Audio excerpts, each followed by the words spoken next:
ತುಮಕೂರು ಜಿಲ್ಲಾಧಿಕಾರಿ ಕಚೇರಿ ಆವರಣದಲ್ಲಿ ಗಣೇಶೋತ್ಸವ ಮಂಡಳಿಗಳ ಒಕ್ಕೂಟದಿಂದ ಪ್ರತಿಭಟನೆ ನಡೆಸಲಾಯಿತು. ಗಣೇಶೋತ್ಸವ ಮಾಡುವವರನ್ನ ಕಿಡಿಗೇಡಿಗಳು ಹಾಗೂ ಕೋಮು ದ್ವೇಷ ಆಡುವವರು ಎಂದು ಕರೆದು ಹಿಂದೂಗಳ ಭಾವನೆಗೆ ಧಕ್ಕೆ ಉಂಟು ಮಾಡಲಾಗಿದೆ ಎಂದು ಹಿಂದೂ ಕಾರ್ಯಕರ್ತರು ಕೇಸರಿ ಧ್ವಜ ಹಿಡಿದು ಪೊಲೀಸ್ ಅಧಿಕಾರಿಗಳ ವಿರುದ್ಧ ಘೋಷಣೆ ಕೂಗಿದ್ರು.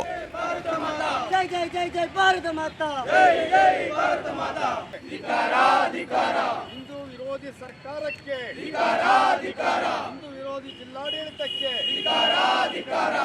ಈ ಪ್ರತಿಭಟನೆಗೆ ಕಾರಣವೇನೆಂದ್ರೆ, ಮೊನ್ನೆ ವಿಶ್ವ ಹಿಂದೂ ಪರಿಷತ್ ಬಜರಂಗದಳ ಆಯೋಜಿಸಿದ್ದ ಹಿಂದೂ ಮಹಾಗಣಪತಿ ವಿಸರ್ಜನಾ ಸಂದರ್ಭದಲ್ಲಿ ನಗರ ಪೊಲೀಸ್ ಅಧಿಕಾರಿಯೊಬ್ಬರು ವಿವಿ ಕುಲಸಚಿವೆ ಮತ್ತು ಶಾಲಾ ಶಿಕ್ಷಣ ಇಲಾಖೆ ತುಮಕೂರು ಜಿಲ್ಲಾ ನಿರ್ದೇಶಕರು ಈ ಎಲ್ಲ ಅಧಿಕಾರಿಗಳ ಹೇಳಿಕೆಯಿಂದ ಹಿಂದೂ ಭಾವನೆಗೆ ಧಕ್ಕೆ ತಂದಿದ್ದಾರೆ.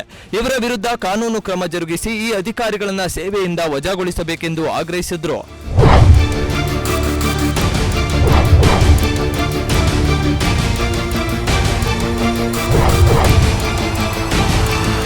ಇಪ್ಪತ್ತೊಂದನೇ ತಾರೀಕು ನಮ್ಮ ವಿಶ್ವ ಹಿಂದೂ ಪರಿಷತ್ ಹಾಗೂ ಬಜರಂಗ ದಳದಿಂದ ಗಣೇಶ ವಿಸರ್ಜನಾ ಮಹೋತ್ಸವ ಭಾಳ ಅದ್ಧೂರಿಯಾಗಿತ್ತು.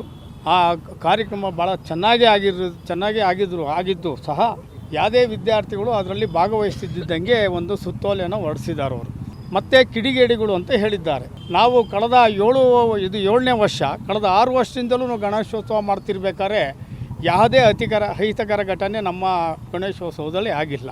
ಈ ರೀತಿ ಯಾಕೆ ಆ ರೀತಿ ಮಾಡಿದರು ಅನ್ನೋದು ನಮಗೂ ಸಹ ಒಂದು ಮನಸ್ಸಿಗೆ ಒಂದು ಬೇಜಾರಾಗಿದೆ. ವಿಶ್ವ ಹಿಂದೂ ಪರಿಷತ್ ಗಣೇಶ ಮಹೋತ್ಸವಕ್ಕೆ ಈ ಸತಿ ಅನೇಕ ವಿದ್ಯಾರ್ಥಿಗಳು ಭಾಗವಹಿಸ್ತಾ ಇದ್ದಾರೆ. ನಾವು ಹೋಗೇನು ರಿಕ್ವೆಸ್ಟ್ ಕೊಡಲ್ಲ ಅವ್ರಿಗೆ ರಿಕ್ವೆಸ್ಟ್ ಮಾಡಲ್ಲ.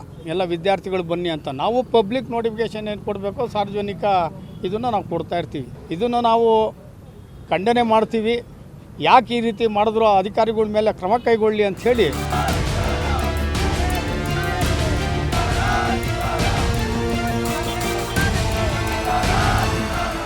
ಈ ಪ್ರತಿಭಟನೆಯಲ್ಲಿ ಹಿಂದೂ ಮುಖಂಡರು, ವಿಶ್ವ ಹಿಂದೂ ಪರಿಷತ್ ಹಾಗೂ ಬಜರಂಗದಳ ಕಾರ್ಯಕರ್ತರು ಭಾಗವಹಿಸಿದ್ದು ಜಿಲ್ಲಾಧಿಕಾರಿಗಳ ಮುಖಾಂತರ ರಾಜ್ಯಪಾಲರಿಗೆ ಮನವಿ ಸಲ್ಲಿಸಿದ್ರು.